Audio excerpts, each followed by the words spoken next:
Ever wished you could see through walls? Well, now you can.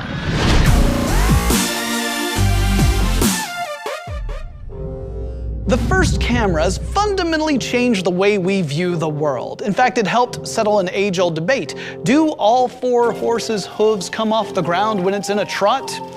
Well, the answer, as it turns out, is yes. The unknowable became knowable thanks to cameras. Now we're in the digital age and we're just beginning to learn the possibilities of digital cameras. For example, there's a company called Lytro that makes a camera that uses light field capture. What does that mean? Well, your typical digital camera takes light from one direction and it hits an image sensor, and that's that. But the Lytro measures all the light within a scene, up to 11 million rays of light. Then it processes that information in a computer. So, what's so good about that? It means that you can change the focus of your picture after you've taken the photograph. You can even view this in 3D. But what about those of us who, no matter what we try, end up with a blurry photo every time we hit the shutter? Well, there are some researchers at MIT who are working on some algorithms that can actually decode an image and make a blurry one crisp clear. It's called deconvolution.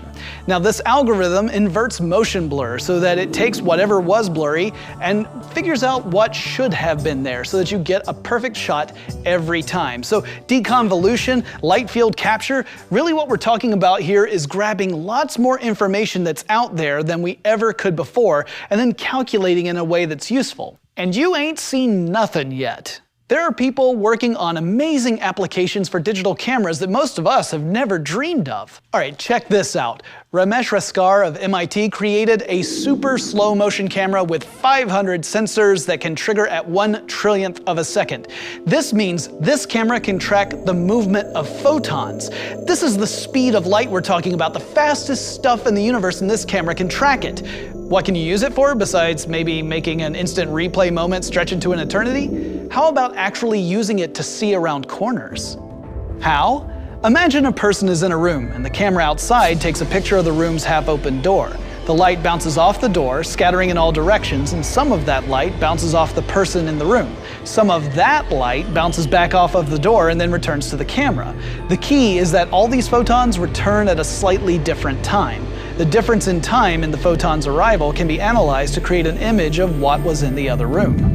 This approach could be applied to medical technology as a less invasive way of seeing what's going on inside the human body.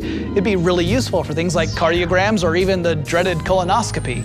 It'd also be very useful in emergency situations for searching for survivors in a collapsed or burning building, and we could even mount these cameras on cars that could trigger a braking system if it detected that another car is about to come barreling around a corner. Cameras have changed the way we understand our world and ourselves. And this coming generation of camera technology is going to give us what amounts to be extrasensory perception. We're going to have access to data we didn't even know existed. So imagine watching the formation of a rainbow, or the moment that light diffracts when it hits water, or even the formation of a supernova. And maybe, just maybe, we'll finally develop technology that can allow me to take a decent driver's license photo. All right, I've got a question for you. What do you think is more important, having a camera that has all of these amazing capabilities, or your sense of privacy? Leave us a comment and tell us what you think. While you're at it, like this video if you enjoyed it, and subscribe to our channel because we've got a lot more cool videos coming up in the future.